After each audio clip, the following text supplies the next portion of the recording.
Tu l'enlèves tellement. Ah, parce que je croyais qu'il me laissait pas rentrer et tout ça. Alors. Ah, je me suis contraint à garder ça. Je suis là-bas. Bah, je sais bien. Mais Elisabeth, hier, je l'ai vu donner des cours de musique. Je sais plus pourquoi. Ah, bah oui, j'ai resté dehors. J'ai resté dehors. La musique, je comprenais pas. Mais ils sont dans la toilette. Le mec, je suis là, maintenant, je reste là. Je l'ai enlevé. Moi, j'ai passé. Moi, j'ai pas réussi. J'ai réussi à mon rasoir. J'ai pas réussi à mon rasoir. J'ai fait une coupée. J'ai fini d'imaginer. Oui, je pense.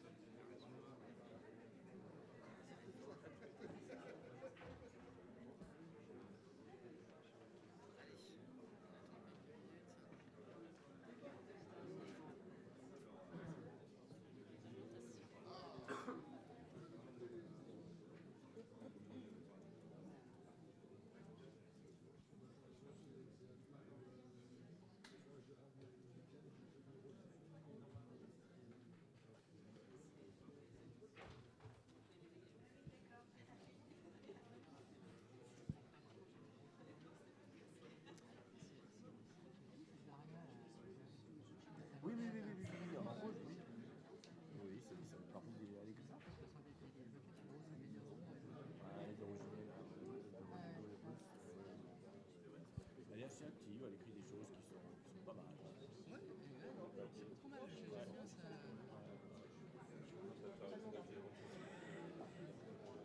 Elle est très active sur LinkedIn. Ouais, elle est très active.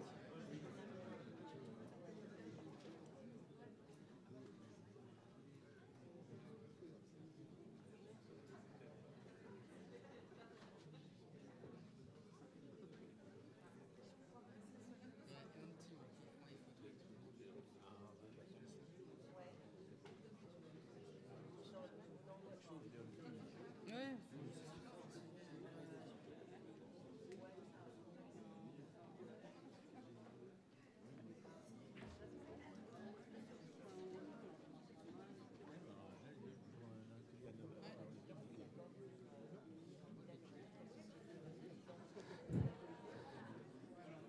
Bien, bonjour à tous. Ravi de vous accueillir de si bonne heure et merci à vous d'être si nombreux pour notre atelier consacré au cycle de vie des matériaux. Donc, je suis François Malan, je suis le directeur de la gestion des risques et de la conformité d'Eiffage et je suis le président de la commission construction. Et donc, comme chaque commission, nous abordons un thème d'actualité. Donc, cette année, nous avons choisi le thème de l'économie circulaire en matière de construction.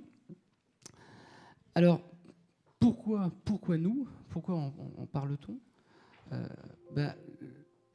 Déjà, le secteur de la construction est un très gros producteur de déchets, 250 millions de tonnes de déchets par an, donc ce qui est quand même qui fait de nous un major, malheureusement, dans ce secteur.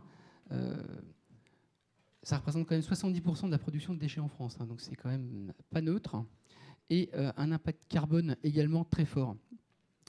Alors, ce qu'on sait moins aussi, c'est qu'à l'intérieur de ces matériaux, il y a aussi des ressources rares, et donc ça serait quand même bête de les jeter et de ne pas les utiliser. Donc, effectivement, aujourd'hui, nous avons une pression réglementaire. Alors, est-ce que c'est vraiment une pression? Est-ce que c'est une contrainte? Moi, je pense que c'est plutôt une opportunité de repenser l'acte de construire, d'être un acteur engagé, et d'ailleurs toutes nos organisations vont dans ce sens. C'est effectivement porteur d'avenir, d'un nouveau écosystème, d'un nouveau modèle. Alors bien sûr, il y a aussi des incertitudes, notamment en matière juridique et d'assurance. Et c'est pour ça qu'effectivement, on a souhaité en parler et accueillir différents acteurs pour échanger sur ce sujet. Donc le premier, c'est Sébastien Duprat, qui dirige une plateforme qui s'appelle Cycle Up, qui est spécialisée dans le réemploi de matériaux de construction, qui a été créé en 2017 par Aegis et ICAD. Donc on parlera des nouvelles formes de négoce qui se développent autour de ce concept.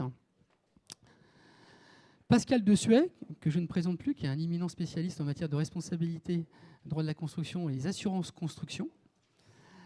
Et Anis Gillet, qui va porter la voix des assureurs, de la Fédération française des assureurs, qui doit nous accompagner et qui nous accompagne sur ces problématiques.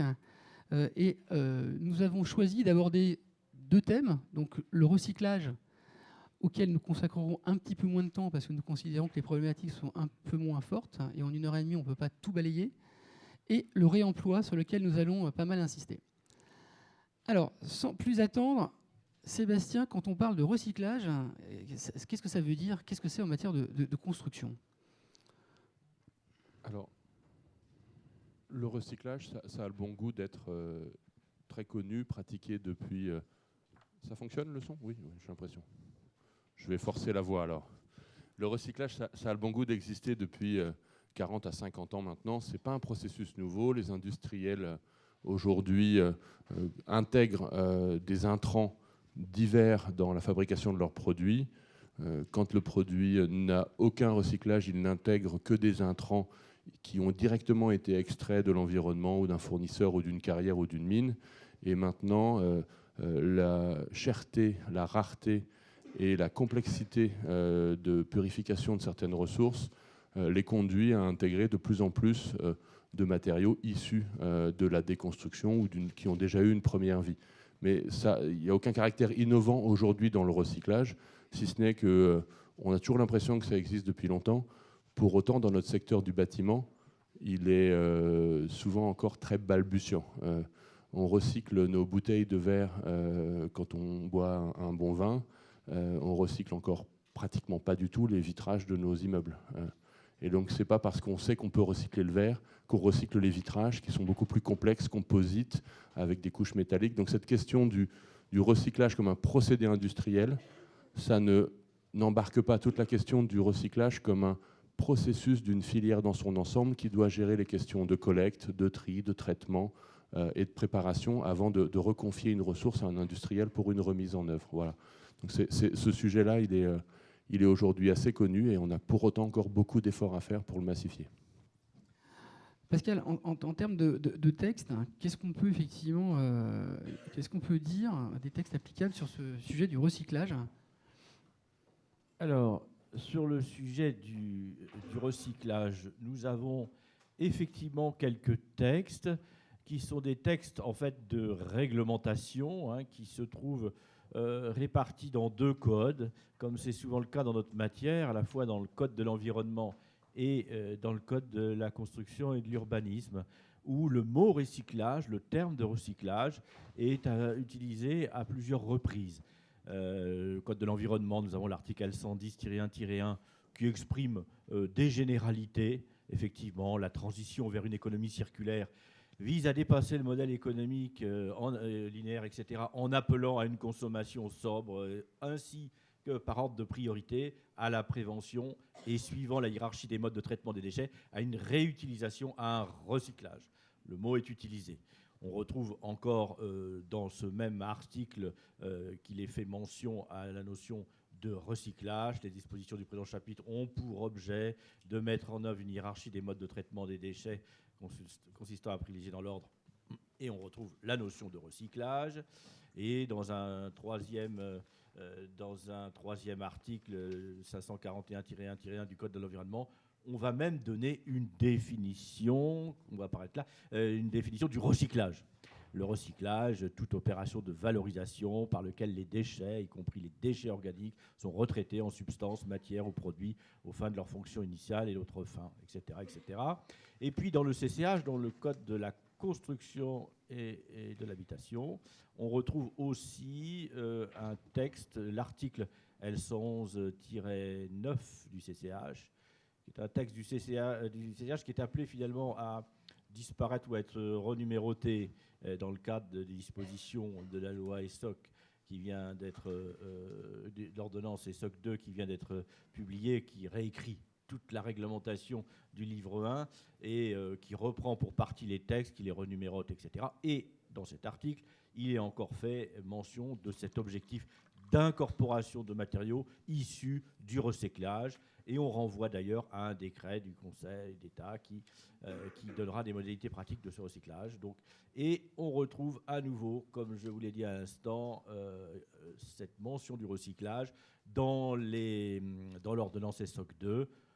L'article va être numéroté et à nouveau, sous une forme un peu différente, on fait état du recyclage. Donc, d'un point de vue juridique, qu'est-ce qu'on retient ? On retient qu'il est fait mention du recyclage dans des dispositions générales sur la réglementation applicable à la construction, mais rien de décisif, rien sur la notion de responsabilité ni d'assurance. Hein. On est sur des obligations d'ordre public qui s'imposent au maître d'ouvrage et aux constructeurs et qui vont être affinées. Alors c'est pour ça que je parle de réglementation qui existe, mais qui est un peu imparfaite parce qu'on n'est pas encore arrivé à l'aboutissement final, au décret, à l'arrêté qui donnera toutes les modalités pratiques. On est dans la déclinaison de manière de plus en plus précise de principes qui restent encore des principes généraux.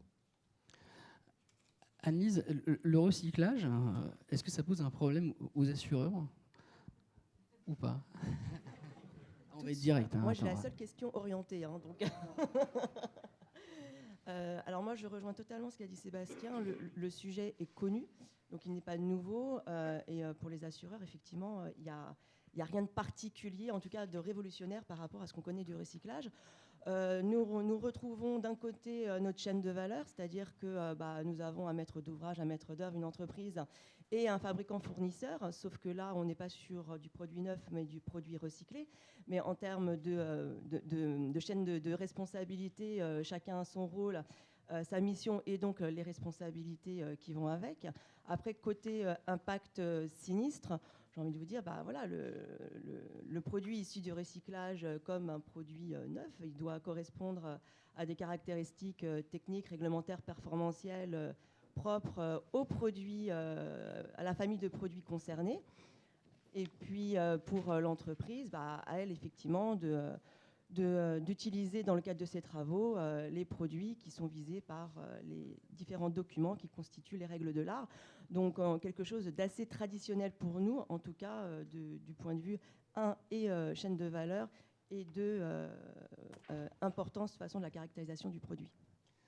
D'ailleurs, l'assureur n'est pas toujours au courant qu'il y a eu un recyclage. Le recyclage reste dans le schéma classique, effectivement, de responsabilité, soit du fabricant, qui réintègre dans son process, pas forcément des choses neuves, mais des choses qui étaient déjà existantes.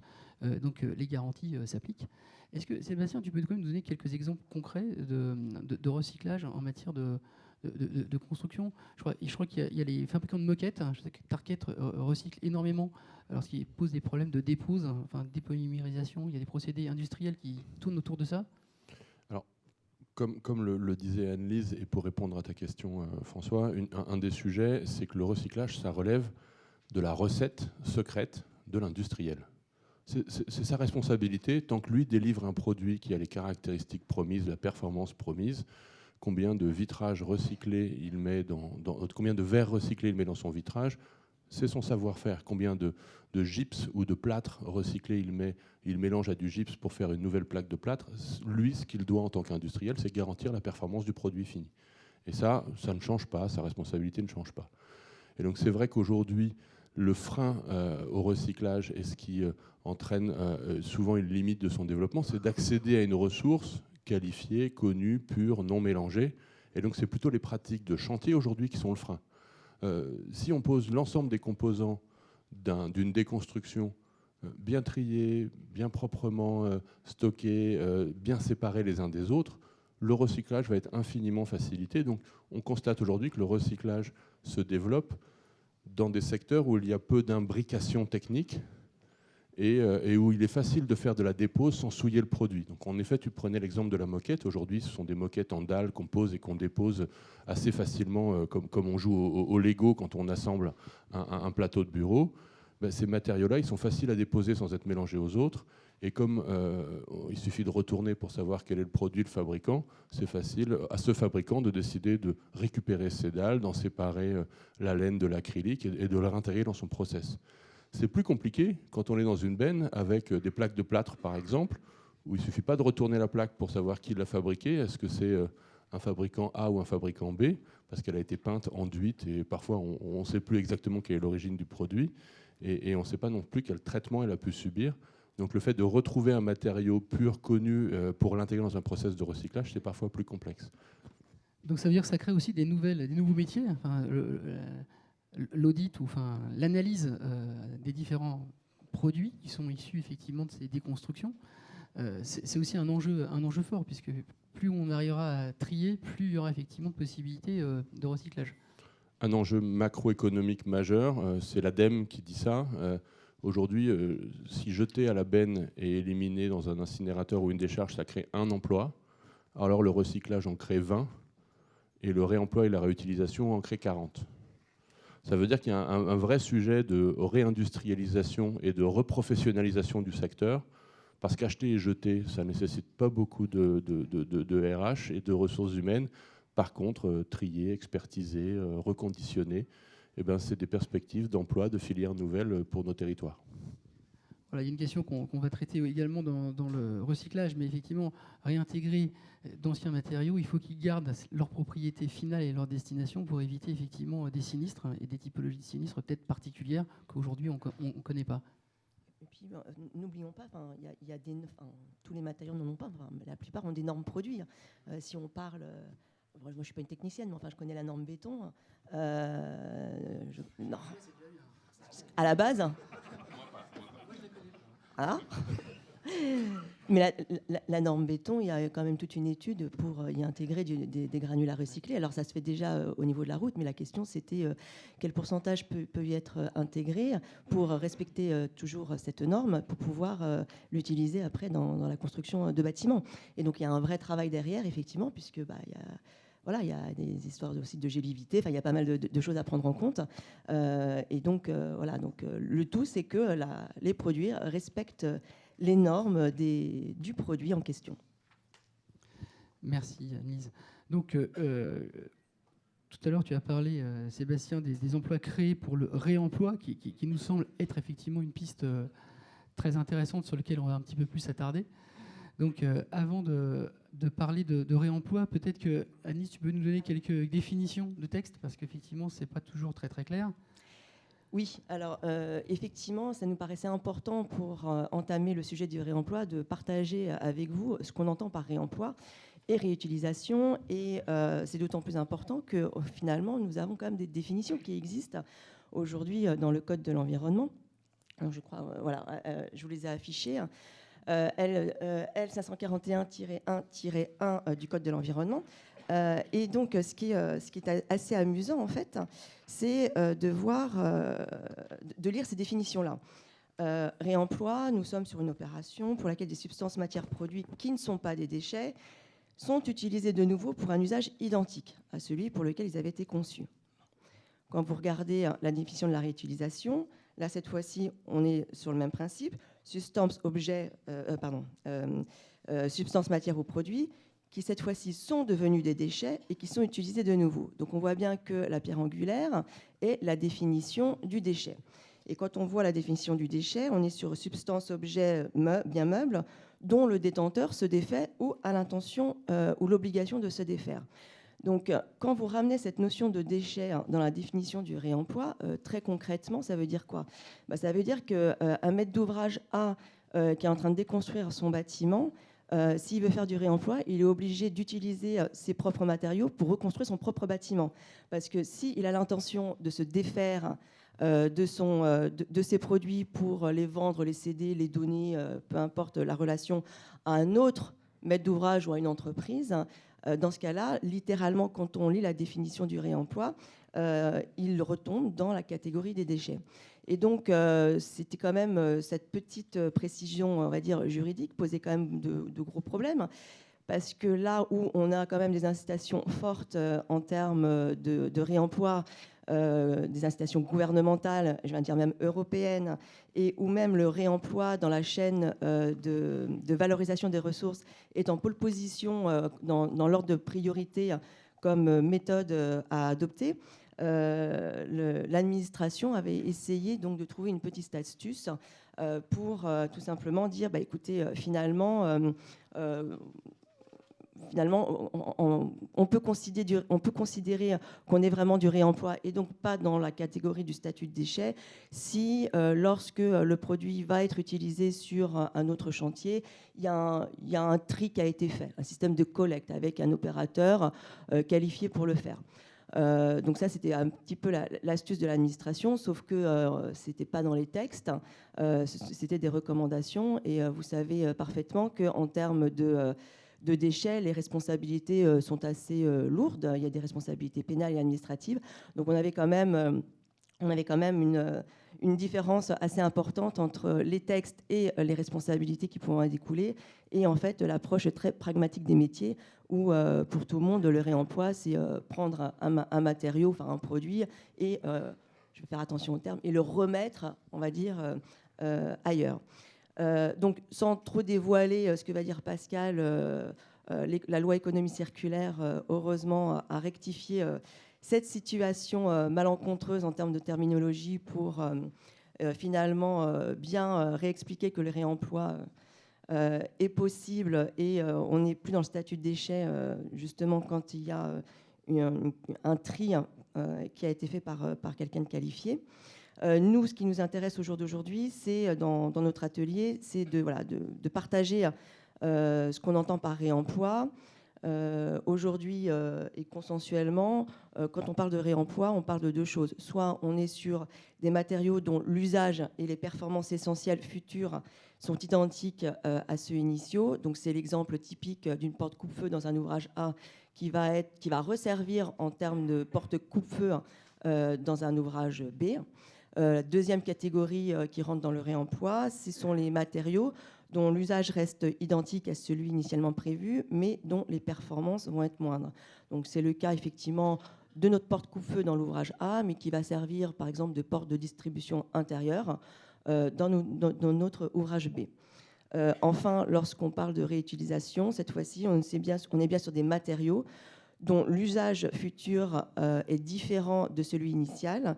Et l'exemple qui a été proposé, c'est le mur béton intérieur qui va être réutilisé en béton de pavage extérieur dans le cadre d'une autre opération. Donc voilà, c'était vraiment une petite précision pour qu'on soit bien tous calés sur la même définition qu'on donne en réemploi. Et pour nous, vous allez voir, pour les assureurs, c'est extrêmement important dans les messages qu'on va faire passer. L'enjeu est fort parce que la production de déchets, qui était déjà, on l'a vu, très forte, va être de plus en plus effectivement pénalisée. Il y a un nouveau principe de responsabilité étendue du producteur qui est en discussion et en gestation, sur lequel la profession est un peu tendue parce que effectivement les conséquences sont très fortes pour nous.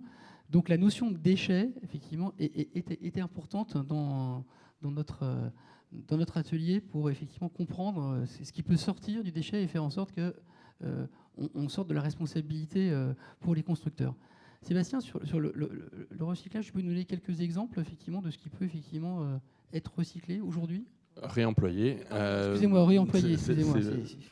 Donc, d'un point de vue, je rejoins les opérationnels, ceux qui sont aujourd'hui dans l'immobilier et la construction, retiennent en effet plutôt le deuxième jeu de définition d'Annelise, c'est-à-dire le caractère d'être réutilisé quand c'est pour un usage différent de l'usage initial, et le réemploi, c'est quand c'est pour un usage identique, auquel cas on doit juste s'assurer de la du maintien en condition des performances initiales. Et là, il y a tout un travail d'expertise qui pourra être déployé si on veut confirmer qu'elle est toujours coupe-feu.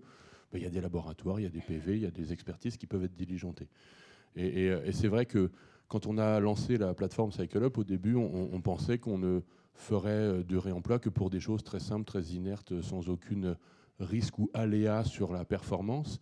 Et on constate aujourd'hui que les acteurs opérationnels, parce qu'ils savent déjà diagnostiquer, parce qu'ils savent faire de l'ingénierie, du calcul, parce qu'ils savent engager éventuellement toute une filière logistique spécifique pour reconditionner, ben, réemploient des choses que je n'avais pas forcément imaginées au départ.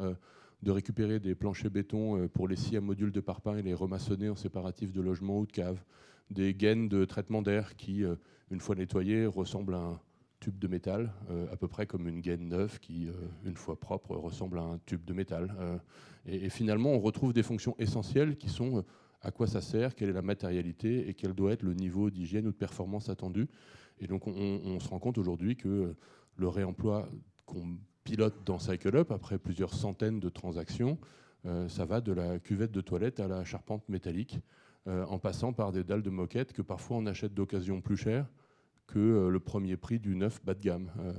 Je suis sûr qu'ici, vous préférez une Jaguar type E de 1955, même si elle est d'occasion, plutôt qu'un premier prix d'une gamme chinoise, cubaine ou russe de véhicules urbains. Voilà.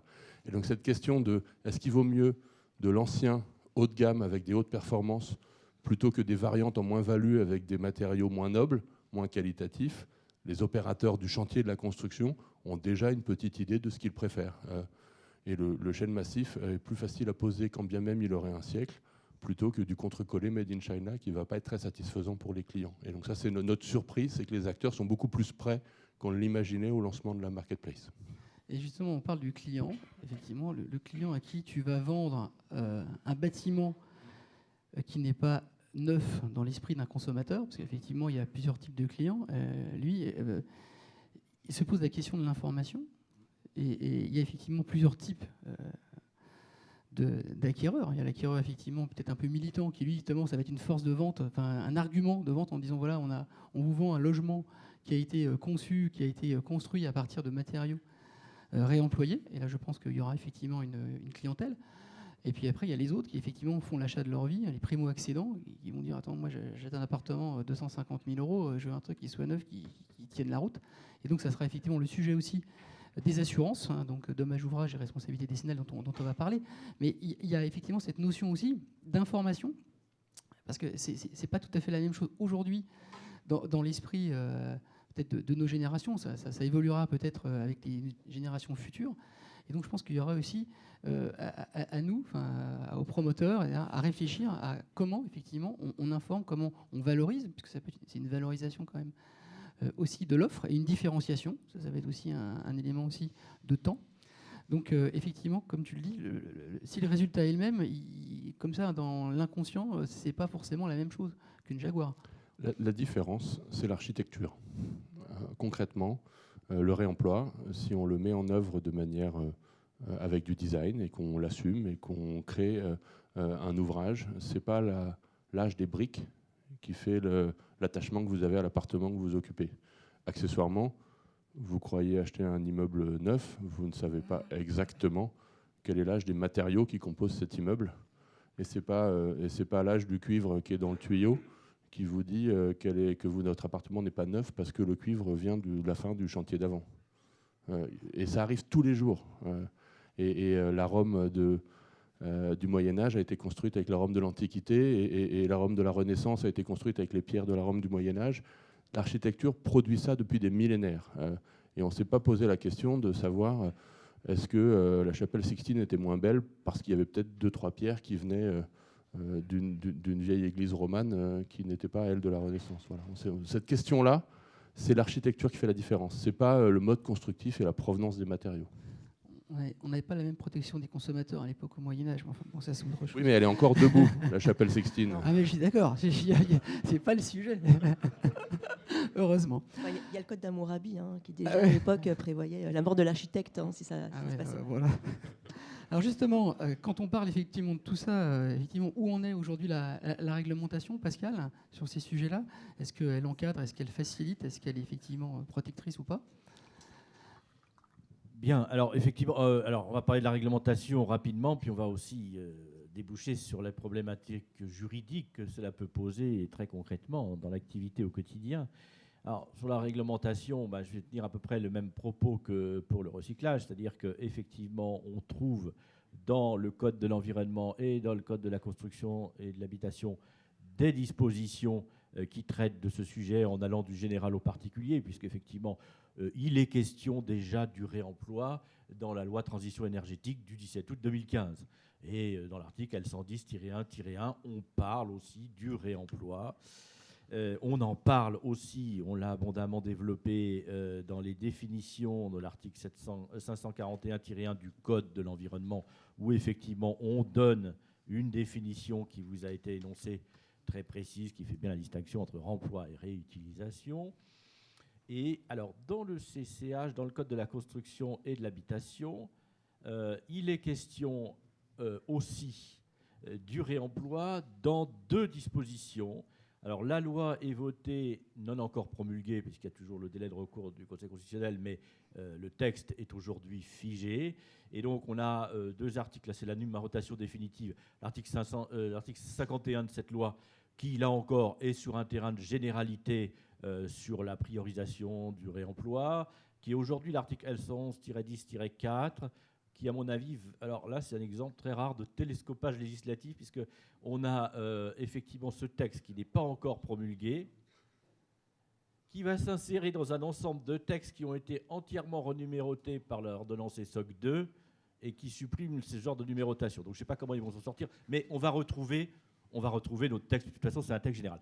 Par contre, on a l'article 54 de la loi qui, là, apporte cette mention auquel on a fait référence tout à l'heure et qui est très importante. C'est que, à propos du réemploi, c'est que, alors c'est l'article 54 qui réécrit l'article L541-4-4 du Code de l'environnement et qui nous dit qu'effectivement, les équipements destinés au réemploi ne prennent pas le statut de déchet. Donc là, c'est très clair. Alors effectivement, avec la nuance de la distinction entre le réemploi et la réutilisation, parce qu'on ne parle là que du réemploi. Et donc, effectivement, quid de la réutilisation? Est-ce que là, par contre, les éléments qui vont être réutilisés vont toujours être sous le statut du déchet? Alors, avec cette différence, vous l'avez vu, qui tient à la définition même du déchet, qui consiste à distinguer le cas où c'est le maître de l'ouvrage lui-même qui va réutiliser une partie des éléments de son immeuble. Et là, on ne sera pas dans la définition même du déchet. Donc la question ne se posera pas. Par contre, effectivement, s'il décide de mettre en œuvre des produits réutilisés, donc à un usage différent, pour un usage différent de celui auquel il était destiné précédemment, là, effectivement, si c'est importé sur le chantier, on est quelque part dans l'importation de déchets. Et là, c'est toute la réglementation environnementale qui pourrait... C'est l'exemple typique de...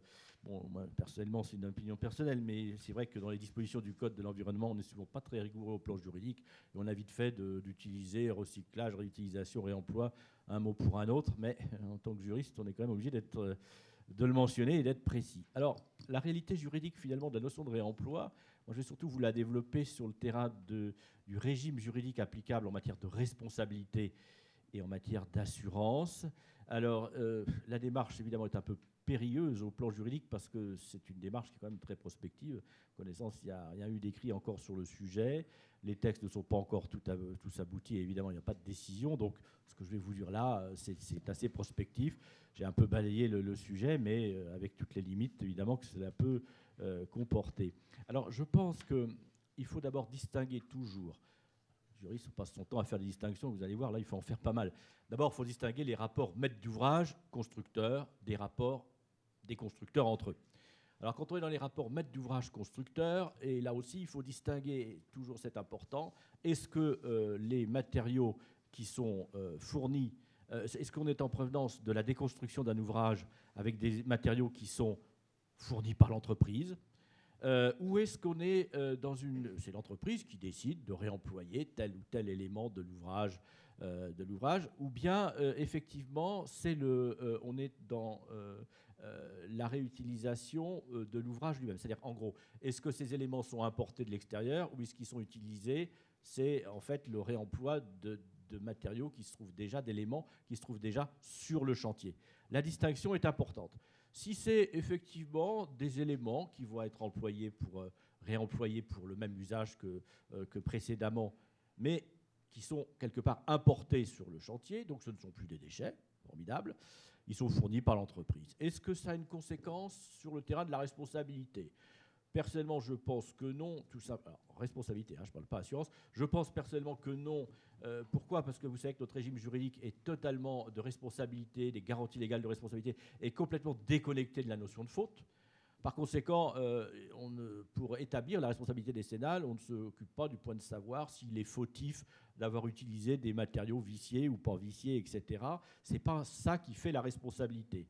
Donc, à la limite, sur ce terrain-là, j'aurais tendance à dire que c'est assez neutre quand le matériau et l'élément est fourni par l'entreprise. C'est assez neutre en matière de responsabilité. D'ailleurs, on a, alors pour le coup, quelques décisions. On a une décision du 11 juin 2019, numéro 18-16-751, qui dit noir sur blanc à propos de la réglementation thermique de 2005. Mais c'est le principe qui, effectivement, considère que le respect de la réglementation, que le fait de ne pas avoir respecté la réglementation thermique en question ne fait pas la responsabilité décennale. Et dans le passé, on a jugé aussi l'inverse, c'est-à-dire que le fait d'avoir respecté, c'était en matière phonique, le fait d'avoir respecté toute la réglementation ne dispense pas d'être reconnu responsable sur le terrain décennal.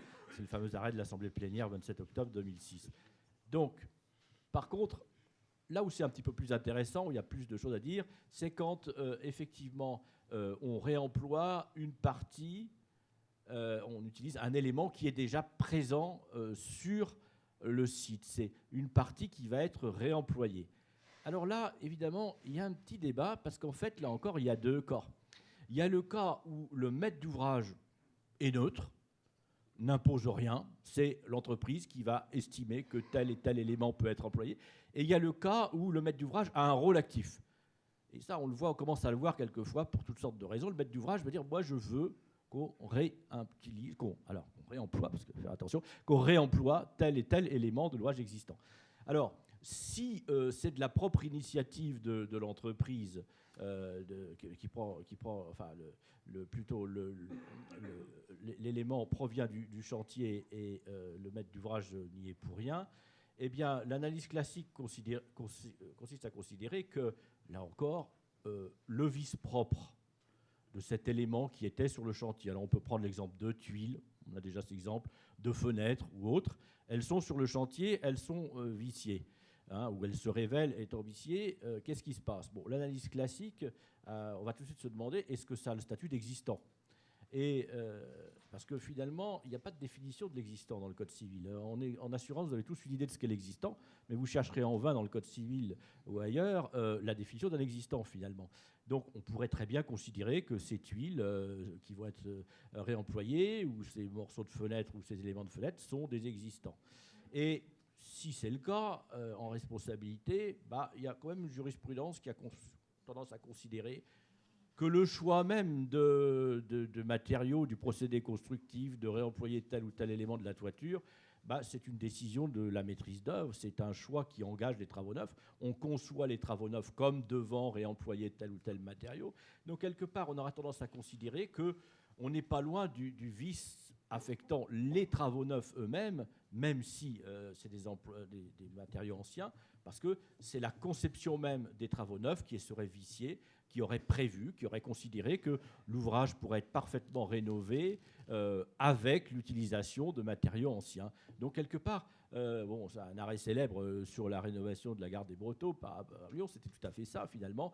On va considérer que c'est un vice, qu'alors que le dommage affect provient d'un vice propre de l'existant, en réalité, c'est les travaux neufs qui sont viciés parce que c'est les travaux neufs qui sont mal conçus, l'erreur étant d'avoir prévu le maintien ou le maintien total, là en l'espèce dans l'affaire de Brotteaux, ou partiel d'un élément existant comme offrant toutes les qualités d'ouvrage neuf. Donc il y a ce sujet-là.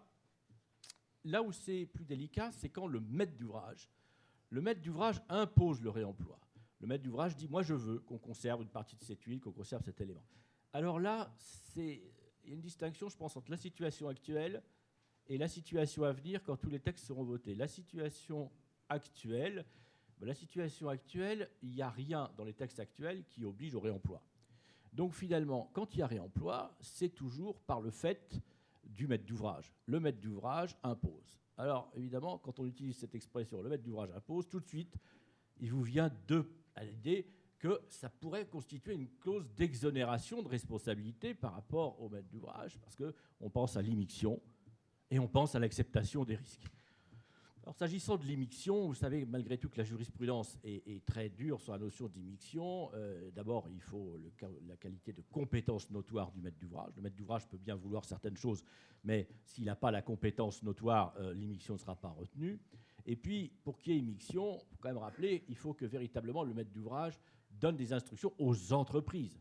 Ça impose vis-à-vis des entreprises. Si le maître d'ouvrage se contente d'exposer une volonté, un souhait, et passe par la maîtrise d'œuvre, exprime à la maîtrise d'œuvre son souhait, et que son souhait est validé par la maîtrise d'œuvre, on n'est pas du tout dans de l'immixtion. Hein. Souvent, j'entends des raccourcis, c'est le maître d'ouvrage qui l'a voulu, donc il y a immixtion. Non, si le maître d'ouvrage est passé par le filtre de la maîtrise d'œuvre, il n'y a pas immixtion. La maîtrise d'œuvre valide ou valide pas. Si elle valide, bon. Alors évidemment, on a l'autre cas, c'est l'acceptation des risques. Effectivement, le maître d'ouvrage exprime une volonté et à ce moment-là, la maîtrise d'œuvre ou une entreprise se lève en disant attention, attention, danger. Et le maître d'ouvrage, évidemment, n'en tient pas compte. Là, effectivement, on pourrait être dans une exonération de responsabilité sur la théorie de l'acceptation des risques qui est validée en jurisprudence. Et pour autant, évidemment, que ça a été clairement énoncé par un acteur, d'ailleurs, par quiconque. Hein. La jurisprudence là-dessus est très large. Alors demain, ça c'est la situation actuelle. Demain, est-ce qu'il y aura véritablement des textes qui imposent le réemploi ? Non, mais vous savez que depuis 2015, on a introduit le concept de performance environnementale à côté de celui de performance énergétique. Et dans la performance environnementale, on a introduit la notion de bas carbone. Et on attend un décret pour la fin de l'année qui va donner la formule magique pour, comme on avait les 50 kWh par mètre carré et par an pour la performance, on va l'avoir aussi pour le carbone. Et donc, effectivement, à ce moment-là, il y aura certainement une espèce d'obligation indirecte d'utiliser ou d'avoir recours au réemploi pour satisfaire au quotient, enfin à la formule magique qui sera donnée en termes de bas carbone, d'immeubles bas carbonés. Et là, effectivement, alors la question sera de se dire, est-ce que véritablement dans ce cas de figure, c'est le maître d'ouvrage qui impose ou finalement le réemploi, c'est tout simplement la résultante d'une obligation légale. Le réemploi résulte de la nécessité de satisfaire à la réglementation bas carbone. Exactement comme aujourd'hui, par exemple, en matière de photovoltaïque, quand on construit avec du photovoltaïque, on peut se dire, dans le fond, même si le courant est utilisé pour être vendu, dans le fond, est-ce qu'on n'a pas installé ce photovoltaïque pour satisfaire aux 50 kWh par mètre carré et par an? Donc en fait, ce n'est pas le but, la raison d'être, c'est tout simplement de satisfaire la destination spécifique. En tant que valeur sociétale, cet ouvrage doit avoir une certaine performance énergétique. Demain, il devra avoir une certaine performance environnementale. Et pour y satisfaire, on est obligé de passer par les fourches codines du réemploi. Voilà. Ça, c'était pour les rapports, donc les éventuelles exonérations de responsabilité maître d'ouvrage constructeur. Bon, s'agissant des constructeurs, de ceux qui vont procéder à la déconstruction, là, comme on l'a dit, ce ne sont pas des constructeurs. Donc ceux-là, on ne voit pas tellement la responsabilité. Pour moi, restera toujours une responsabilité classique. Si le déconstructeur, comme les démolisseurs, alors évidemment, le déconstructeur, il démolit à la petite cuillère, mais il a une responsabilité commune avec le démolisseur, c'est-à-dire que s'il abîme, s'il détruit, il rend inutilisables les éléments réemployés, il peut encourir éventuellement une responsabilité vis-à-vis de tel ou tel acteur. Mais on n'est pas du tout dans une logique de décennale, puisque par définition, le déconstructeur ne construit pas. Justement, parce qu'avant que tu parles sur la partie assurance, oui. Sébastien, par rapport à la notion justement de déconstruction et de démolition, est-ce que tu peux nous dire quelques mots? Parce qu'effectivement, les démolitions, on voit bien ce que c'est. Est-ce qu'il y a une filière qui se crée? Est-ce que c'est structuré? Alors, non seulement, encore une fois, dans les bonnes surprises qu'on a eues en créant Cycle Up il y a 2 ans, on avait anticipé une résistance majeure des acteurs. On s'était dit, les maîtres d'ouvrage ne voudront pas, les matériaux d'occasion, il va falloir du temps avant de les imposer, et les démolisseurs vont avoir du mal parce que je ne les identifiais pas a priori comme le Top Gun de l'ingénierie et l'élite de la construction, un préjugé totalement stupide de ma part, puisque dans les 2 ans passés, ce sont ceux qui ont fait évoluer le plus rapidement possible leur proposition de valeur. Et premier appel d'offres, il y a 2 ans, on interroge 4 démolisseurs, on leur demande une déconstruction sélective soignée, avec préparée à l'enlèvement, en vue de réemploi d'un certain type de ressources. Tous ont fait des chiffrages avec des plus-values qui ne valaient rien dire, à part « j'ai pas envie ». Quand le démontage d'une poignée de porte vous est proposé à 200 € la poignée, autant dire que c'est qu'on n'a pas envie de la démonter. Le même appel d'offres, 9 mois plus tard, avec les 4 mêmes entreprises, 3 sur 4 répondent en disant maintenant ça fait partie de notre métier, il n'y a pas de plus-value. Et sur les 3, il y en a une qui dit par contre je veux bien qu'on invente une formule d'intéressement au produit de la vente. Ça veut donc dire une capacité à faire évoluer leur modèle, à identifier qu'avant ils géraient des charges pour le compte de leurs clients, c'est-à-dire optimiser les filières de gestion des déchets pour en optimiser les coûts. Maintenant, ils sont même en train d'envisager qu'ils vont être une source de revenus potentiels pour leurs clients et d'être intéressés à la génération de revenus. Parce que la benne de chantier a un modèle économique génial. Vous louez la benne sans la remplir, vous payez. Vous remplissez la benne, vous payez. Une fois que la benne monte sur un camion et qu'elle va se vider chez un industriel pour le recyclage, l'industriel achète le contenu de la benne. Modèle économique où le même objet gagne 3 fois de l'argent, qu'il soit plein, vide, qu'il se remplisse ou qu'il se vide, est un modèle assez génial pour ceux qui l'ont aujourd'hui, en plus avec un oligopole sur la gestion des déchets. Donc, quand maintenant les entreprises de déconstruction se rendent compte qu'ils peuvent bénéficier d'un modèle économique où ils valorisent les ressources, et ben, au lieu de donner à Suez et Veolia, ils vont essayer de jouer le même jeu. Voilà, tout simplement. Donc ils ont bougé beaucoup plus vite que ce que je ne le pensais. Et avec un lien positif, c'est les acteurs de l'insertion et de l'ESS qui aujourd'hui arrivent à être compétitifs sur ces petites interventions, cette petite logistique de proximité, ces transformations manufacturières de bas niveau. Pas besoin d'une grande expertise pour déposer une porte ou dévisser une poignée. Et finalement, c'est aussi un espace pour d'autres types d'acteurs d'appoint, d'appui à des grands acteurs de la déconstruction. Je reviens juste un mot sur ce que vient de dire Pascal. Un peu comme Monsieur Jourdain, on a toujours l'impression que le réemploi, c'est nouveau, comme la prose. Ah mon Dieu, je fais de la prose. Mais ce qu'on décrit là, de vous changez la chaudière, mais je garde les radiateurs, ou on rénove la chambre du petit, mais on ne change pas la lumière du couloir, ce sont des décisions techniques qui sont prises dans 100% des chantiers de rénovation. Il y a toujours un acteur qui décide le périmètre du projet, qu'est-ce qu'on met dedans, qu'est-ce qu'on ne met pas. Et donc finalement, cette décision, elle est nouvelle quand tout d'un coup on décide que le radiateur, on le démonte de la chambre pour le mettre dans la maison d'à côté. Mais en vrai, cette capacité à expertiser un objet technique, à déterminer qu'il a des capacités résiduelles et à décider qu'on peut le démonter pour le réutiliser, on le fait tous les jours, comme Monsieur Jourdain, quand on fait de la rénovation. Or, avec la rénovation énergétique et avec les objectifs de rénovation urbaine, ce sujet-là, il va se massifier et le marché de la rénovation est bien plus prometteur que le marché du neuf en termes d'immobilier. Donc ces décisions techniques, elles sont prises tous les jours par tous les opérationnels du chantier, maîtres d'œuvre, maîtres d'ouvrage et entreprises. Et si je reviens sur la déconstruction, enfin, l'activité de déconstruction et de démolition, c'est pas la même chose, tu viens de nous le dire. C'est-à-dire que ça implique des nouvelles responsabilités. Si je me trompe pendant une démolition, effectivement, je démolis, j'envoie quelque chose chez le voisin et de la responsabilité civile. Là, dans la déconstruction, je vais identifier un certain nombre de choses. Si je me trompe dans le tri que je fais ou dans la déconstruction, ça crée une forme de responsabilité particulière et peut-être et d'assurance. Donc, en termes de déclaration d'activité, est-ce que c'est la même chose ? Est-ce que Anne-Lise, toi, un démolisseur, un déconstructeur, enfin, est-ce que c'est aujourd'hui les polices vont évoluer ? Comment ça se passe ? Je vous invite fortement à vous reporter à la nomenclature FFA, qui est un guide accessible sur le site de la FFA. Et dans la nomenclature FFA, vous noterez qu'effectivement, sur l'activité démolition, la déconstruction en fait partie. Donc, il n'y a pas de sujet démolisseur-déconstructeur. Moi, j'en profite du coup, maintenant que j'ai le micro, pour rebondir. Après, pour rebondir effectivement sur ce qu'a dit Sébastien, et ce qui est très, très, très important, parce que la déconstruction est une phase primordiale en matière de réemploi. Et effectivement, il n'y a pas de, sauf erreur de ma part, il n'y a pas de qualification d'ailleurs de métier de déconstructeur aujourd'hui. Si on se rapporte aux qualifications qui peuvent exister, il n'y en a pas particulièrement. Et par contre, c'est une très très bonne nouvelle effectivement que les filières travaillent sur ce sujet, se mettent en ordre de marche pour pouvoir apporter un travail soigné, puisqu'effectivement, on ne déconstruit pas comme démolition et déconstruction ne sont pas la même chose, ça, on va dire c'est une lapalissade, mais en même temps, on ne déconstruit pas non plus de la même façon tous les éléments d'équipement, tous les matériaux, et donc c'est non seulement s'adapter à cette méthode de déconstruction, mais en plus à l'adapter à chaque famille de produits pour conserver le produit le plus, on va dire, parfait possible, en tout cas avec le moins de reconditionnement possible.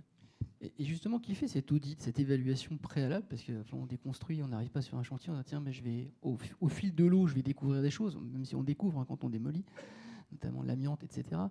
Au-delà des enquêtes qui ont pu être faites avant, des investigations. Sébastien, il y a aussi des nouveaux acteurs qui apparaissent, ou ce sont effectivement des acteurs traditionnels qui prennent cette mission en plus? Alors, je vais considérer, et c'est ma manière pour avancer dans ce nouveau marché, qu'il ne faut supprimer aucun des métiers qui existent déjà. C'est-à-dire que le diagnostic plomb-amiante, ça existe, il y a des qualifications professionnelles, des niveaux de responsabilité qui sont déterminés. Et finalement, le matériau en question, qu'on lui donne le statut de déchet ou qu'on ait l'intention de le réemployer, il faut de toute façon gérer la question du plomb et de l'amiante, quoi qu'il en soit, quelle que soit sa filière aval. Donc aujourd'hui, ce qu'on observe, c'est que les diagnostiqueurs du risque plomb, amiante, termite sont les mêmes, ils font leur travail, et une fois qu'ils ont déterminé les niveaux de risque et la présence ou pas de ces risques-là, passent la main à une nouvelle famille d'acteurs qui vont être les acteurs du diagnostic réemploi ou du diagnostic ressources. Maintenant qu'on a identifié le risque, connaissant ces risques, qu'est-ce qu'on peut faire du gisement en question ? Soit il n'a pas les qualités techniques, architecturales, performantielles, et donc il faut trouver la meilleure filière de déchets, et on fait comme avant. Soit il y a un gisement technique, architectural ou économique, et on peut le réemployer ou le réutiliser, et auquel cas on fait émerger une nouvelle filière. Et c'est vrai que je ne sais pas ce que va dire la loi anti-gaspi et ses décrets d'application, mais le métier de diagnostic ressources va devenir un complément, puis peut-être à terme une composante de la mission de diagnostic déchets. Aujourd'hui, ce sont deux missions distinctes, mais qui, je pense, vont fusionner à terme dans le diagnostic des ressources au sens large. Donc Anne-Lise, cette nouvelle profession, elle rentre dans la nomenclature FFO ou pas? Non, je plaisante. Bon, on va y revenir. Pascal, sur la partie assurance, donc on a vu la partie responsabilité, par rapport à tout ce qui est déclaration de risque, parce que l'on voit bien qu'on est en train effectivement de changer un petit peu les choses. Qu'est-ce que tu en penses? Alors, sur la partie assurance, j'ai identifié deux sujets. Alors, il y en a peut-être d'autres qui se révéleront, mais là, deux sujets. Un sujet qui concerne le livre 1 du Code des assurances et l'autre qui concerne le livre 2, c'est-à-dire les clauses types pour l'espèce. Dans le livre 1, effectivement, la question de la déclaration du risque. Faut-il, comme on a pu lire déjà ça et là, procéder à une déclaration de risque particulière lorsque un chantier utilise des éléments réemployés? Alors, en fait, à propos de la déclaration de risque, il y a deux choses à dire. D'abord, la question c'est, est-ce que l'utilisation d'éléments réemployés rend caduque une déclaration de risque, notamment à propos de la mise en œuvre des techniques courantes? Alors, j'aurais tendance à dire, oui, effectivement, ça peut arriver. Parce qu'on connaît tous, vous connaissez tous, j'imagine ici, la définition qui est donnée de la technique courante par la FFA et qui est reprise dans la plupart des contrats d'assurance. Et effectivement, il est dit notamment qu'il s'agit de travaux réalisés avec des procédés et produits, ça qui est intéressant, produits répondant au jour de la passation du marché à une norme homologuée, et on voit citer NF, la norme NF. Donc la question qui se pose, c'est que ces éléments réemployés peuvent être des éléments relativement anciens, et est-ce qu'ils correspondent bien à des produits homologués NF, ou est-ce que, même s'ils le sont, est-ce que c'est bien la norme NF au jour à l'ouverture du chantier qui est respectée? Et là, effectivement, ce sont des produits un peu anciens, retirés d'un immeuble haussmannien ou autre, ou même construits dans les années 50. On peut évidemment en douter. Donc c'est un premier sujet. Il peut y avoir un sujet de déclaration du risque par rapport à cette définition qui est donnée de la technique courante et à laquelle, en principe, quand on souscrit une police dommage ouvrage ou quand on construit souscrit une police d'abonnement annuel, on est censé souscrire, on est censé répondre à cette question qui est posée lors de la mise en place de la garantie. Évidemment, un petit point, pour autant que le maître d'ouvrage qui souscrit le dommage ouvrage soit au courant de ce qui se passe.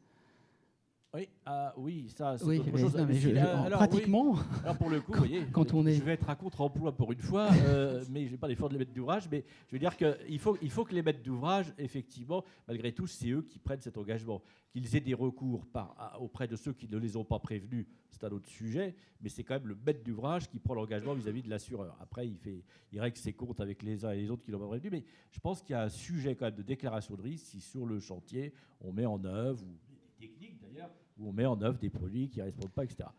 Ça, je parlais plus d'un point de vue pratique pour nous dans les organisations. Ah oui, ça, effectivement. Souvent, les dommages ouvrages sont mis en place par les services assurances qui n'ont pas forcément toutes les informations techniques, surtout au moment où on souscrit la dommage ouvrage. On est encore en phase d'études. Et c'est vrai que c'est plus un problème d'organisation et de process interne qu'un problème juridique. Je comprends, j'entends le point. Le problème juridique, bon, effectivement, il faut aussi mettre dans les obligations, notamment de la maîtrise d'œuvre, l'obligation de prévenir le maître d'ouvrage en cas de... Il y a des moyens de... Alors, bon, effectivement, on va voir ce que dira tout à l'heure Anne-Lise. En fonction de la réaction du marché par rapport à ce réemploi, c'est vrai qu'un assureur, la déclaration de risque, ça reste toujours l'arme suprême. Parce qu'il suffirait à un assureur de changer son mode de souscription en posant systématiquement la question « Est-ce que vous utilisez des éléments réemployés ou pas ?» Et là, pour le coup, on serait obligé de rentrer dans un niveau de détail au niveau de la maîtrise d'ouvrage qui pourrait bloquer le système. Bon. Premier point. Le deuxième point que je voulais aborder sur le sujet de l'assurance, c'est un point livre 2 clause type, c'est la fameuse déchéance de garantie qui existe, non pas en dommage ouvrage, mais sur les polices de responsabilité, en cas d'inobservation inexcusable des règles de l'art, telles qu'elles sont prévues, etc. Alors là, cela pose la question donc, de la compatibilité du réemploi avec les règles de l'art et les normes type DTU.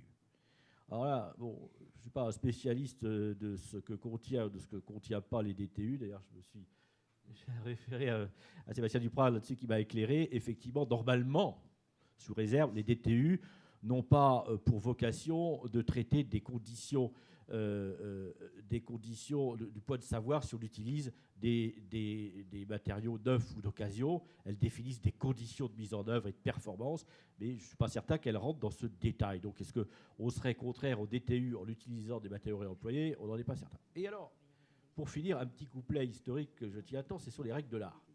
Là, effectivement, j'attendrai qu'on nous démontre que l'utilisation de matériaux réemployés soit contraire aux règles de l'art. Parce que on l'a écrit on l'a dit rapidement tout à l'heure, mais je ne vais pas avoir le temps de le développer naturellement, mais j'avais fait quelques petites recherches quand même historiques sur le sujet. Et je vous invite à vous reporter, à interroger sur Google, etc. Vous verrez, je suis tombé sur quelques articles, dont un qui est quand même symptomatique, qui a été écrit par une doctorante en histoire et qui s'appelle, quand même saisissant, « La récupération et le réemploi des matériaux dans les villes du sud-ouest de la France pendant la guerre de 100 ans ». On croirait qu'il a été écrit pour nous. C'est pas inventé, hein. Pascal l'a vraiment cherché. Non, ça certain. a été écrit par Cécile Sabatier, qui est une doctorante en histoire médiévale. Mais après, vous retrouvez d'autres articles. Le réemploi sur les chantiers de construction du domaine ducal de Bourgogne dans la seconde moitié du XIVe siècle. Vous voyez que le réemploi, c'est vraiment pas quelque chose de nouveau. Hein. C'est quelque chose qui est intégré depuis. Alors, vous lirez les motivations, pourquoi dans le sud-ouest de la France, parce qu'on était sur le front avec les Anglais, qu'on ne pouvait plus livrer les matériaux, qu'il fallait utiliser ce qu'on avait sur place, qu'il fallait dégager les fortifications et qu'il y avait des constructions qui étaient longues, donc on les démolissait. Et puis, comme les matériaux étaient rares et chers, il fallait reconstruire avec ce qu'on avait récupéré. Donc, vous voyez, c'est une problématique très ancienne. Et puis, pour finir là-dessus, d'ailleurs, on parlait tout à l'heure, Sébastien disait effectivement, je ne sais plus si on en a parlé tout à l'heure, si on prend un matériau, enfin des matériaux qui sont de ce côté de la rue et qu'on les utilise de l'autre côté de la rue, finalement, effectivement, on tombe dans des histoires de réemploi. Je vous invite à lire aussi un ouvrage extraordinaire là-dessus qui s'appelle « Le Paris déplacé ». Et vous avez des tonnes d'exemples dans notre architecture plutôt 19e, mais parfois plus ancienne, où on a tout simplement déplacé des monuments. C'est-à-dire, quand je dis déplacé, c'est dépierré et reconstruit à l'identique à un autre endroit. C'est quelque chose, pour les gens qui viennent de Lille, la gare de Lille, c'est la gare du Nord, de l'ancienne première gare du Nord de Paris qu'on a transportée à Lille, pierre par pierre, et on en a fait la façade de la gare du Nord à Lille. Et on en a plein d'exemples. Donc c'est vraiment quelque chose qui est dans notre tradition. Donc, dire que c'est contraire aux règles de l'art, effectivement, il faudrait le démontrer, parce que c'est quelque chose, au contraire, qui est très ancien, et que certains diront que l'assurance décennale n'existait pas au Moyen-Âge, comme on l'a dit tout à l'heure. C'est vrai. Mais il n'y a pas besoin de remonter au Code d'Hammurabi. Tout simplement, notre ancien droit, juste avant le Code civil, connaissait déjà la responsabilité décennale des constructeurs. Donc on aurait pu avoir ce débat au XVIIe, au XVIIIe siècle sur le point de savoir si un bâtiment construit avec des matériaux réemployés engageait ou non la responsabilité des constructeurs. Et puis je crois que cette question ne s'est jamais tellement posée. À la limite, on construisait par les moyens qui étaient disponibles à l'époque. Et ça n'avait aucun effet sur la notion de responsabilité. Oui, puis M. Adrien Spinetta n'était pas là. Je voudrais profiter pour rappeler une aparté. Alors, comme je savais que je venais ici aujourd'hui, hier, j'ai lu avec plus de finesse les Échos qui faisaient un grand sujet sur la question du risque et parlait de 3 risques majeurs. Alors, le numérique, on ne va pas le traiter ici, mais disait comme 2 grands risques dans les 3. Il y avait la question du risque climat, et on fait quand même tout ça pour la performance carbone et climatique de nos ouvrages. Et un 3e grand risque sur l'approvisionnement de la supply chain et les ressources. Alors là, on parlait de la guerre de 100 ans, mais il suffit d'un virus ou d'une crispation géopolitique entre la Chine et les États-Unis pour que les terres rares deviennent un enjeu majeur de la guerre économique. Donc cette question de crispation sur les ressources, qui tout d'un coup pourrait nous faire, sous contrainte, changer nos processus. La guerre de 100 ans, on en vit quelques-unes de temps en temps économiques. Donc ce qui fait que pour effectivement développer tous ces écosystèmes, il y a des nouvelles formes de négoce. Pardon, excuse-moi, Annelise. Oh, excuse-moi, oui, excuse-moi. Avant, attends. Vas-y, Annelise. Merci, François. On va couper au montage, parce qu'on va croire que j'en veux aux assureurs. Attends, l'angoisse. Bien. Alors moi, je vais revenir au centre des préoccupations des assureurs. Préoccupation double. Comment évaluer le matériau qui va être réemployé et par qui? Voilà, c'est simple, c'est clair. Aujourd'hui, quand on parle d'opération de réemploi, en fait, ce n'est pas l'opération de construction qui est visée, c'est toute la phase en amont. Et la phase amont, c'est quoi? C'est l'opération de déconstruction. Alors l'opération de déconstruction, effectivement, ça commence par un diagnostic. Bon, moi, je ne vais pas particulièrement m'appesantir dessus.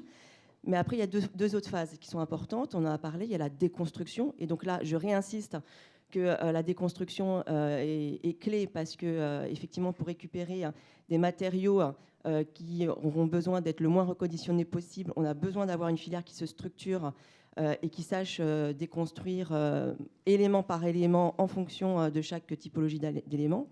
Et puis, une fois que c'est déconstruit, qu'est-ce qu'on en fait de ce matériau avant qu'il aille sur un autre ouvrage qui soit acheté par... Alors on verra par qui il est acheté, d'ailleurs, je ne sais pas. Mais qu'est-ce qu'on en fait? Il faut bien à un moment donné qu'on soit sûr que ce matériau, il va être attesté du fait qu'il a toutes les caractéristiques techniques, réglementaires, performantielles adaptées à ce matériau-là, à la norme qui le correspond.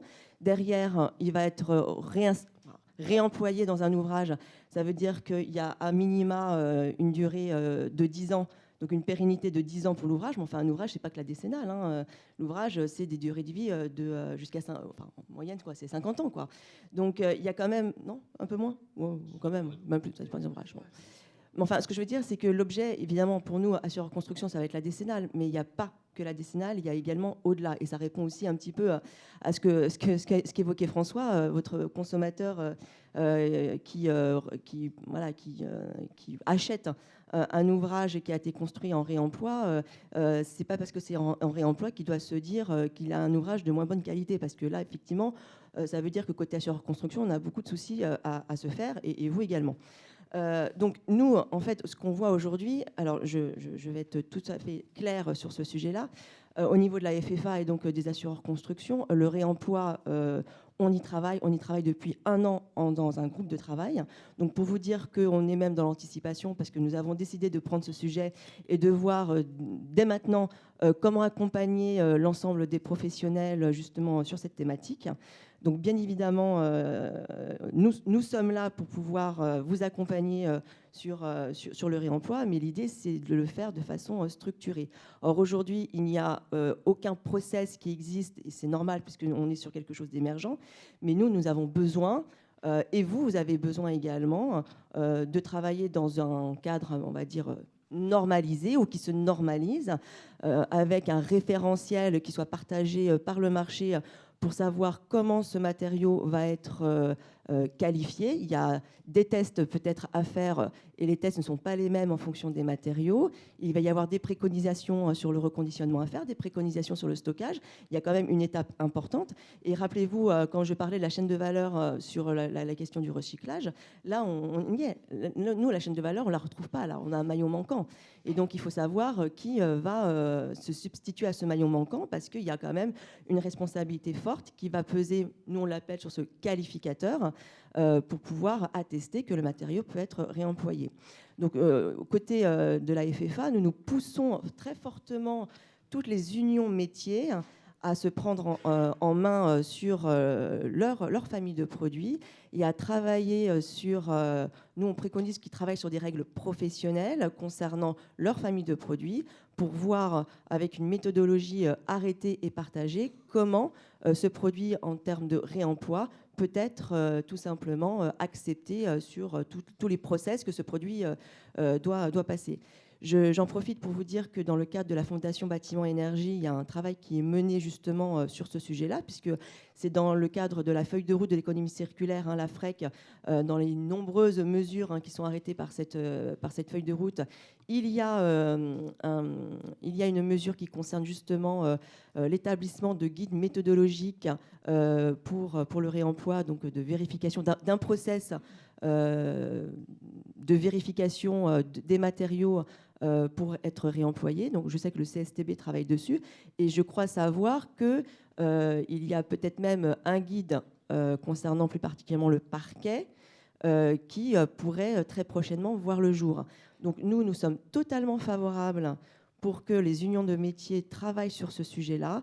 Nous sommes plus que favorables pour qu'ils travaillent sous forme de règles professionnelles pour que ce soit les professionnels et les assureurs. Nous poursuivons sur le réemploi sans nous poser 36 000 questions de savoir effectivement si c'est de la technique courante ou non courante. Voilà, engageons-nous dans un cadre, on va dire, standardisé, normalisé, et tout se passera bien pour tout le monde. Et Annelise, par rapport à votre expérience à la FFA, par rapport aux matériaux et tout ce qui pourrait être réemployé, vous avez déjà une idée? Ouais. Alors, ça, c'était dans mes recommandations, mais c'est pas grave. Comme je n'oublierai pas. Non, après. Effectivement, François, effectivement, c'est plus prudent. Donc, effectivement, dans le cadre de ce groupe de travail, donc, par rapport à ce que je viens de vous expliquer, l'idée des assureurs, c'était de se dire comment faire pour éventuellement aider justement les professionnels pour aller sur ce sujet-là. Parce que le réemploi, effectivement, comme dit Sébastien, on peut tout réemployer. Maintenant, le réemploi, effectivement, d'une porte ne nécessite peut-être pas les mêmes investigations que le réemploi d'une fenêtre. Voilà, juste par exemple. Et en fait, le groupe de travail a, donc, vous l'aurez, a proposé déjà, enfin propose en tout cas, aux professionnels de partir déjà sur une première liste de matériaux. Donc vous aurez cette liste en annexe avec le PowerPoint qui vous sera transmis. C'est une liste de matériaux. Voilà, on s'est mis autour de la table. On a pris, je vais vous dire, la nomenclature. Il fallait partir du quelque chose. Donc on est parti de la nomenclature Calibat. Je crois que c'était version 2018 avant qu'elle change. On a pris chaque famille de produits et on a réfléchi, nous assureurs, en se disant en termes de réemploi, est-ce qu'on est sur des matériaux qui sont très très à risque, premièrement? Ça, c'était notre premier critère. Et puis, deuxièmement, un critère qui va un petit peu avec, si on part sur des matériaux qui sont moins à risque, c'est-à-dire de nature moins performantielle, Est-ce qu'on ne se rapproche pas plus de la réalité aujourd'hui économique d'un chantier, qui est que, bien que le réemploi est noble, et effectivement il y a une dimension totalement sociétale, voire philosophique sur le sujet, il n'en reste pas moins que ça a un coût. Et qu'un maître d'ouvrage, pour une opération, il ira nécessairement plus vers une opération sans réemploi si passer par une opération avec réemploi, ça lui quadruple le prix au final de son ouvrage. Donc l'idée, c'était de partir sur une première liste. Donc on est plus parti sur des matériaux de seconde œuvre qui ne sont pas forcément très exigeants en termes de performance. Et du coup, nous pensons qu'en termes de tests à faire avant d'être réemployés, ce sont des tests qui seront tout à fait abordables, en tout cas pour s'insérer dans la réalité économique d'un chantier. Donc voilà, donc nous, notre proposition, c'est de partir sur cette première liste de matériaux que vous aurez. Il faut, on avance en marchant, pas à pas. Je pense qu'effectivement, on est sur un domaine totalement émergent. Donc commençons déjà par une première liste qui, je pense, peut être facilement pour les professionnels accessible pour travailler sur des règles pro. Voyons un petit peu comment ça fonctionne. Voilà, testons un petit peu le process et puis après, étendons-nous tranquillement et ensemble. Merci Anis. Pour donner quelques exemples, par exemple sur la préparation du site, il y a tout ce qui est pavage, bordure de trottoir. Pour tout ce qui est fermeture, c'est tout ce qui est porte, grille, etc. Donc ça part aussi de votre statistique sinistre et effectivement des produits qui sont peut-être les plus à risque aussi. Oui. Ouais. D'accord. Merci Anne-Lise.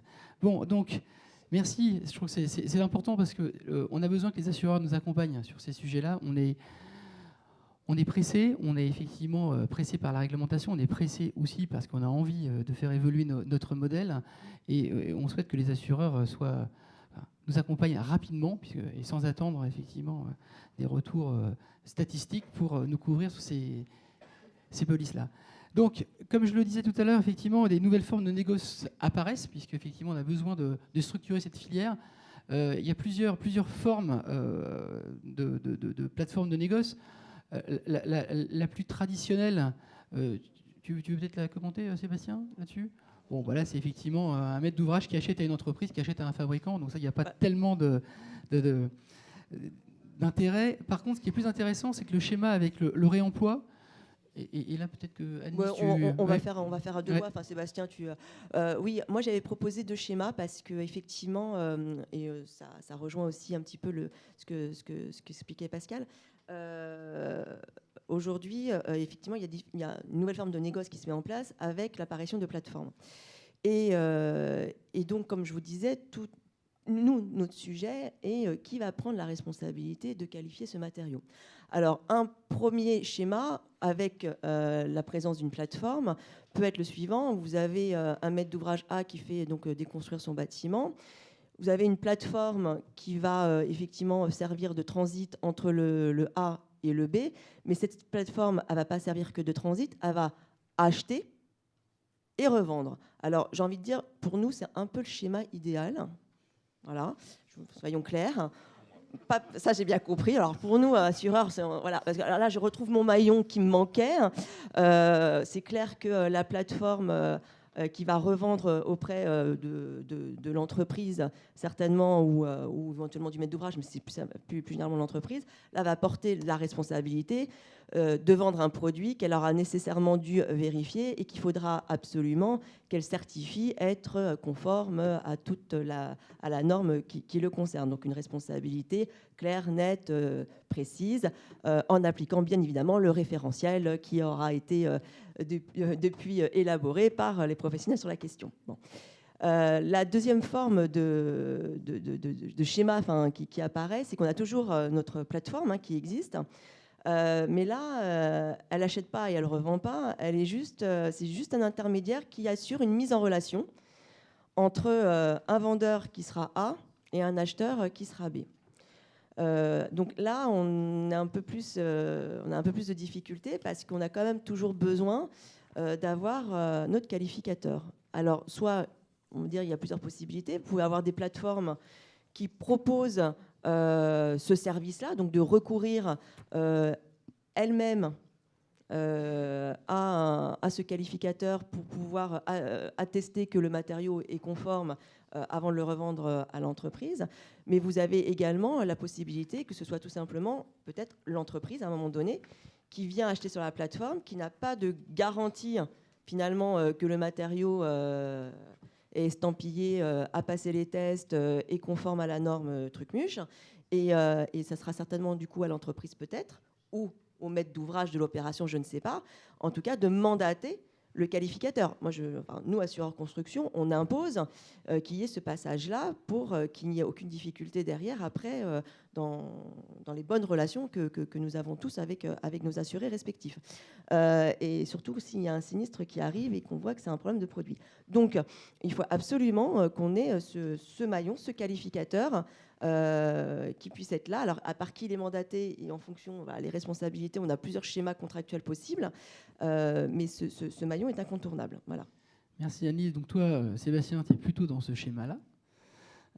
Donc, est-ce que tu peux nous dire, toi, comment tu vis cette situation et quelles sont, toi, ton approche, ta responsabilité, comment tu l'évalues, tu la couvres? Alors, je vais faire un peu de sémantique du web, parce que je suis sûr que vous êtes tous familiers. Si je vous demande la différence entre une plateforme et une marketplace, vous savez tous me répondre en 15 secondes. Mais je vais partir de l'hypothèse, il y a peut-être une personne dans la salle qui ne sait pas, et je vais juste parler pour celle-là.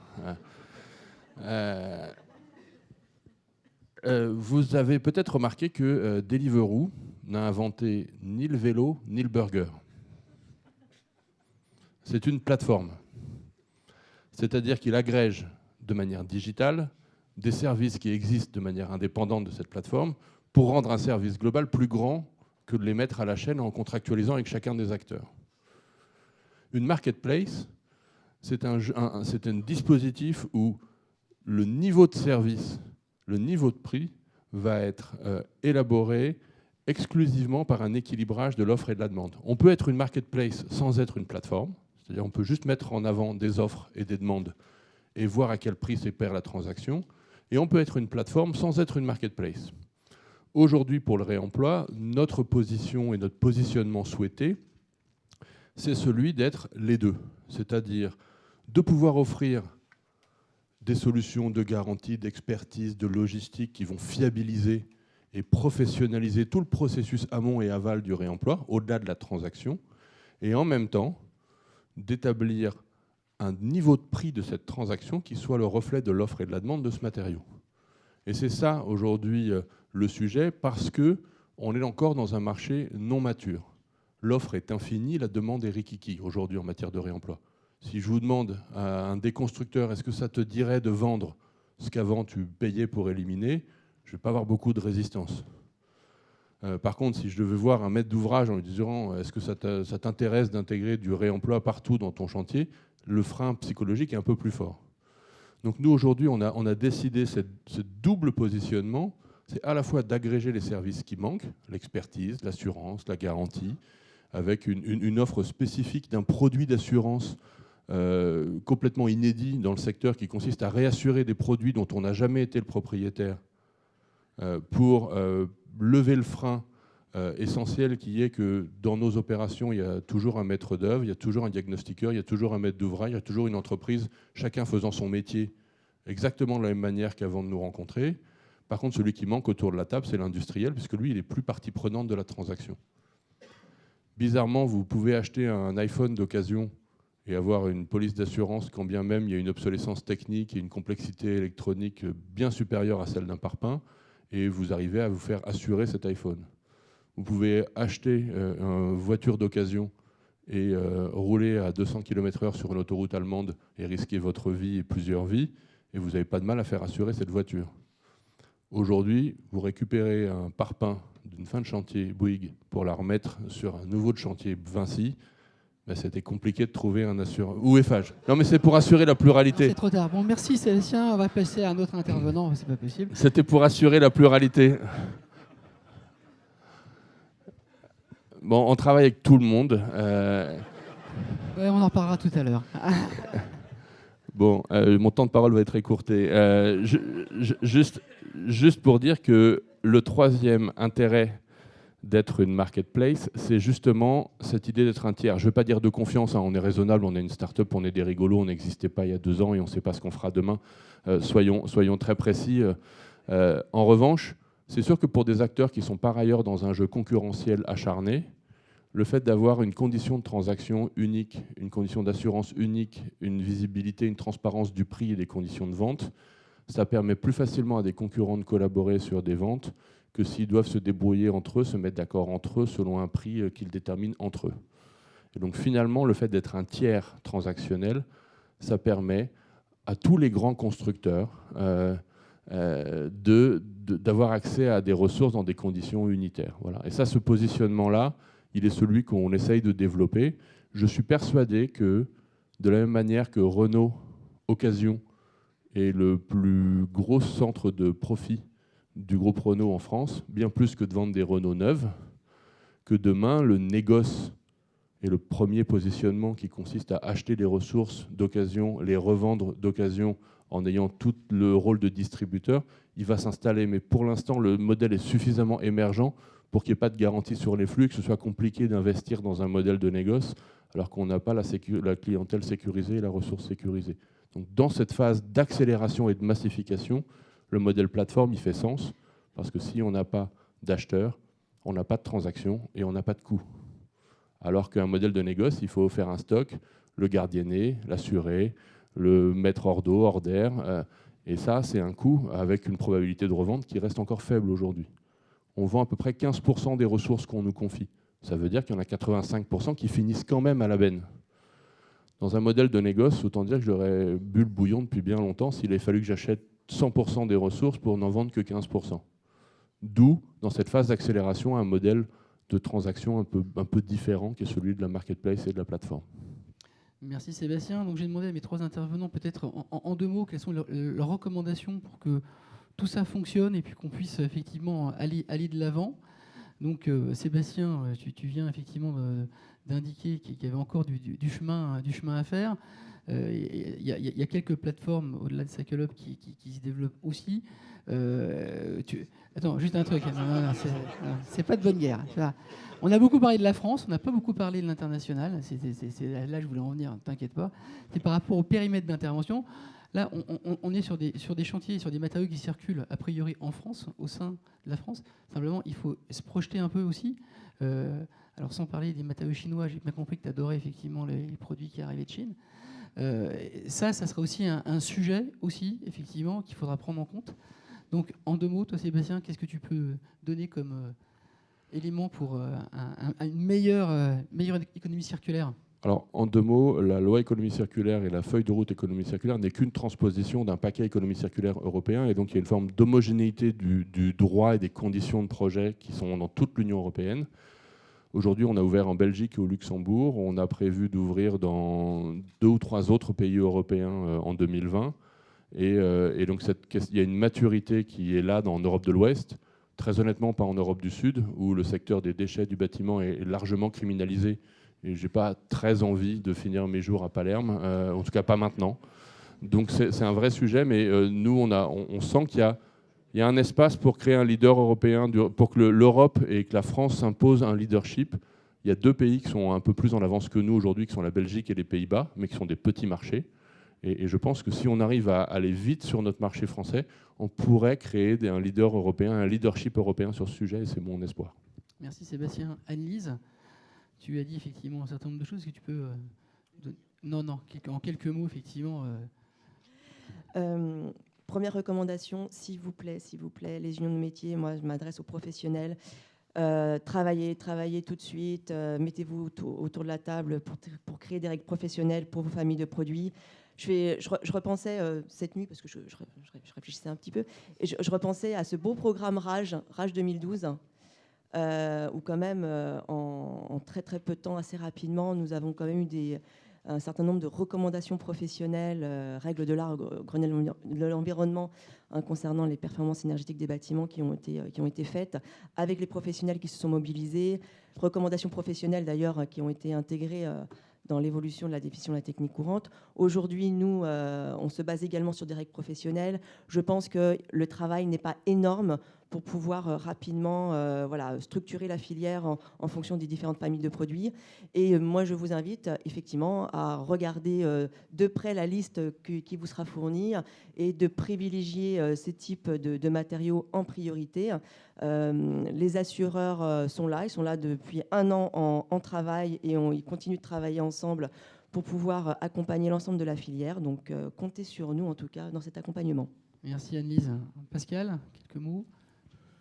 Oui, 2 mots. Alors, en matière de recommandations, je dirais que je ferai une distinction sur les acteurs traditionnels, les maîtres d'ouvrage, les constructeurs. Je n'ai pas de recommandations en termes de produits miracles, assurances qu'il faudrait souscrire parce que les anciens ne fonctionnent plus. Je pense que nos polices dommages ouvrages, nos polices RC décennales, nos polices RC travaux fonctionnent très bien pour couvrir ces nouvelles évolutions. Il suffit de respecter les principes que j'avais pu énoncer tout à l'heure.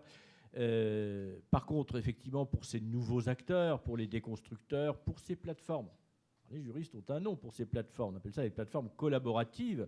Et effectivement, ces plateformes collaboratives, elles ont une responsabilité tout à fait particulière qui tient au fait que normalement, qui est inversement proportionnelle finalement à leur degré d'intégration dans le processus de vente. C'est-à-dire qu'elles ne sont jamais en position de vendre, mais malgré tout, elles interviennent, elles s'immiscent quelque part. Et elles peuvent être intéressées déjà, elles doivent couvrir leur RC professionnel naturellement, ça c'est très important. Elles peuvent offrir certains services aussi aux intervenants de cette plateforme, effectivement, éventuellement pourquoi pas souscrire des produits d'assurance pour le compte de ces différents acteurs. Et donc c'est là-dessus effectivement qu'on peut imaginer la création de recommandations d'avoir de recours à des produits nouveaux naturellement, mais fondamentalement je ne crois pas du tout, même si en termes de communication ça fait très bien, mais je ne crois pas du tout que ça va être l'occasion de vendre de nouveaux produits auxquels on n'aurait jamais pensé. Je pense que comme souvent, notre régime de responsabilité, nos produits actuels sont parfaitement adaptés pour faire face aux responsabilités et aux risques encourus. Merci Pascal. Merci à tous. On va prendre quelques questions. Il nous reste 5 minutes. Est-ce que quelqu'un se lance? Attendez, je vais vous apporter le micro. Oui, bonjour à tous. Marc Renaud, Saint-Gobain. Lorsque je regarde les filières en place au Benelux, je ne suis pas à l'aise avec le terme « à l'identique » pour être qualifié de réemploi. Par exemple, en Belgique, effectivement, vous avez des briques de soutènement qui deviennent des briques de parement. Vous avez des granges américaines qui sont rapatriées en Belgique pour être vendues sur des bâtiments d'habitation privés. Je me dis, si nous ne sommes pas dans l'identique, nous sommes dans la réutilisation. Et la réutilisation sous-entend déchets. Donc quand ce produit va dans une filière de stockage et repart dans une nouvelle construction, le produit qui va être installé dans le bâtiment, comment est-il classé? En tant que produit ou en tant que déchet? Et donc, si c'est un déchet, est-ce qu'on a une garantie derrière? Et pour peut-être provoquer un peu, lorsque j'achète un pied de fenêtre en marbre chez mon antiquaire, qui a été récupéré sur un chantier de déconstruction ou un escalier en chaîne, de quoi s'agit-il? D'un produit ou d'un déchet? Oui, ça m'inspire une réponse. Effectivement, c'est une très très bonne question. Je pense que là, on a un vrai problème au plan juridique parce qu'effectivement, déjà, au niveau des textes, même sur l'assurance, mettre en œuvre des déchets dans un ouvrage, on ne serait pas loin de pouvoir faire valoir la déchéance sur l'observation inexcusable, etc. On oublie aussi dans les rapports entre colocateurs où on répartit les responsabilités en fonction des fautes, on pourrait effectivement estimer que l'un des colocataires, en introduisant des déchets sur le chantier, a commis des fautes, etc. Donc effectivement, et ça c'est l'exemple typique de ce que je vous disais au départ, du caractère assez négligent souvent des textes qui sont écrits côté environnemental, où on va au plus vite, on commence par donner des définitions dans le code de l'environnement, puis ensuite dans les textes on oublie les définitions, ou dans le code d'à côté on oublie les définitions, et en effet on a perdu dans la bagarre, on a perdu la réutilisation. Il aurait fallu évidemment écrire dans la réutilisation que le fait de réutiliser des matériaux n'entre pas dans la catégorie des déchets. Pourquoi ne l'a-t-on pas écrit? Mystère, je ne sais pas. Mais vous avez raison, c'est un vrai problème. Il y a un élément très important que vous avez mentionné, c'est effectivement le stockage. C'est-à-dire qu'effectivement, on a parlé de déconstruction, puis après, il y a remise en œuvre, mais il y a toute la phase effectivement de stockage qui est un élément important pour la pérennité de l'ouvrage. Et ça, c'est un élément à prendre en compte aussi. Une autre question?